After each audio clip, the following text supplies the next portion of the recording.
राजस्थान सरकार के पर्यावरण विभाग की ओर से सन 1997-98 में राज्य स्तरीय पर्यावरणीय प्रतियोगिता आयोजित की गई थी।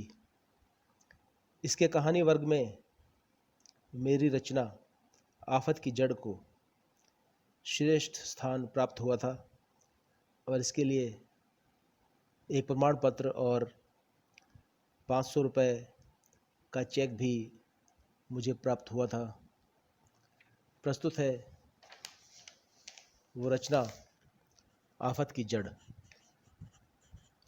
दूध में पानी बहुत होता है, थोड़ा तो ध्यान दो। आखिर बच्चे पीते हैं।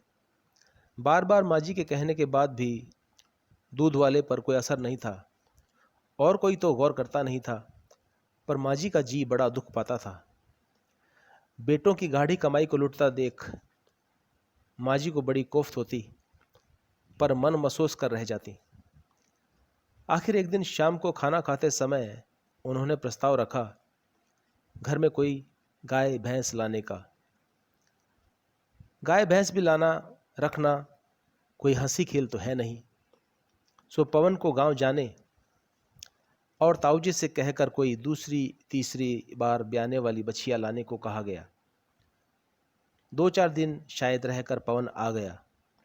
उसने आकर बताया कि अभी खोजबीन की तो ताऊजी ने बताया कि भैंस तो काफ़ी सेवा चाहती है, साथ ही चारा पानी भी। 8-10 किलो दिन की दूध वाली कोई गाय ही तुम्हें लाकर दूंगा। एक दिन समाचार आया कि गांव के ही पटेल जिनके यहाँ ताऊजी का आना जाना था कि एक गाय जो अभी कुछ दिन पहले ही ब्याई है ताऊजी लेकर आ रहे हैं। 6,000 में सौदा हुआ बताया। बच्चों की खुशी का ठिकाना नहीं रहा जब गाय के साथ उन्होंने छोटी सी बछिया को भी देखा जो छलांग लगाती इधर उधर फुदक रही थी, तो गाय चौकन्नी होकर इधर उधर देखती।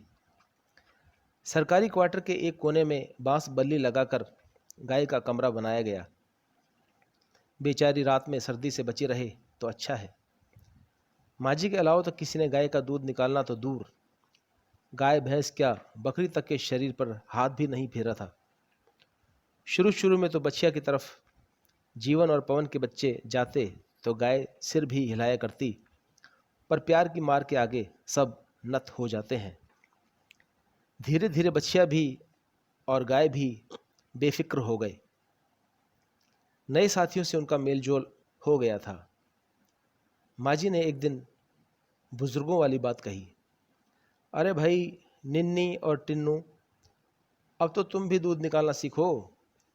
पवन काम से आकर गाय बछिया को संभालता, जीवन भी ऑफिस से लौटकर उनके सामने पानी की बाल्टी रखता। गोबर वगैरह किया होता तो उसे एक ओर खींच देता। टिन्नू और निन्नी ने भी अब तो दूध निकालना सीख लिया था। माँ जी तो खुश थी, बच्चे भी कम खुश नहीं थे। उनकी मम्मियाँ भी बच्चों के चेहरे की चढ़ती रंगत देखकर फूली नहीं समाती थी। सब कुछ मज़े से चल रहा था कि अचानक एक दिन बछिया को जाने क्या हो गया। अपनी माँ गैया का दोनों टाइम दूध पीने के साथ साथ मौका लगता तो थनों में मुंह मार लेती और गाय भी बछिया के खूंटे की ओर खिसक कर उसे दूध पिलाने की कोशिश करती। पर उस दिन तो जाने उसे क्या हो गया, मुंह लटकाए खड़ी रही। दूध निकालते समय उसे खोला तो जहां रोजाना भागकर वह अपनी माँ के थनों में मुंह मारती, वहां वह धकेलने से भी गाय की तरफ नहीं जा रही थी। इस कारण गाय भी दूध नहीं दे रही थी। थोड़ी देर बाद वह नीचे बैठ गई। तब सब सख्ते में आ गए। फटाफट पवन को वेट डॉक्टर बुलाने भेजा। डॉक्टर थोड़ी ही देर बाद आ गया तो सबने थोड़ी राहत महसूस की। उसने बताया कि इसके पेट में दर्द है।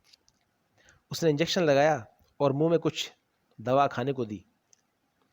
करीब आधे घंटे बाद बछिया ने धरती पर पड़े पड़े ही पतला गोबर किया तो उसमें पॉलीथीन की थैली साबुत की साबुत गुथी पड़ी थी। डॉक्टर साहब ने बताया कि इसके पेट दर्द का कारण यह थैली ही थी। पर यह थैली इसने खाई कहाँ से? माँ जी ने अचरज में कहा।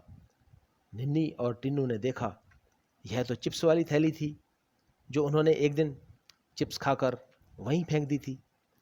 शायद उसी दिन बछिया ने वह थैली खा ली और परेशानी का कारण बन गई। देख लो बच्चों, पॉलीथीन की थैली कितना नुकसान पहुंचा सकती है। डॉक्टर साहब ने कहा तो बच्चों के साथ साथ बड़ों ने भी कहा कि अब पॉलीथीन की थैलियों को घर के एक कोने में इकट्ठा करेंगे और इकट्ठा करके कबाड़ी को बेच देंगे। इससे वे नालियों में भी नहीं फंसेंगी। इस आफत की जड़ को ख़त्म नहीं तो कम करने का अवश्य संकल्प लेते हैं।